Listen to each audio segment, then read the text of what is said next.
Hi and welcome back. So Freebie Friday is here again, this time the turn of DoNotAge. This week they're giving away one of their home vitamin D and omega-3 test kits. This would normally retail for $99 US. As always, shipping's 100% free. So if you're lucky enough to win, it's going to turn up at your doorstep, no charge to you whatsoever. Picking a winner 24 hours after this video airs, around 9 PM Manila time. I'll ask my son to pick a number, and then on a toss of a coin I'm going to count up or down in the comment section to find out who that lucky winner is. Their name and what they need to do to claim the prize will be posted in the community tab. So it's important you've subscribed and ideally ring the notification bell so you know when winners are notified, but also when new videos are posted. Remember, I won't ask you to go off platform to Facebook or Instagram or Telegram to continue the conversation.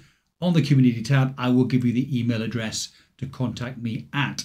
So today's question: what was the first paying job that you took after you left full-time education? So for me, if you follow the channel, you know I always wanted to join the army. I didn't want to be a boy soldier and do a whole year's training. So I couldn't go straight from school to the army. I had to wait for about 6 or 7 months.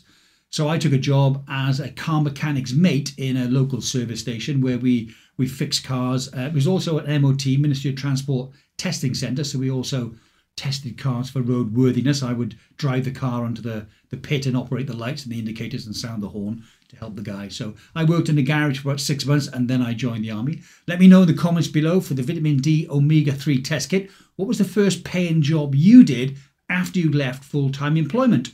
Good luck.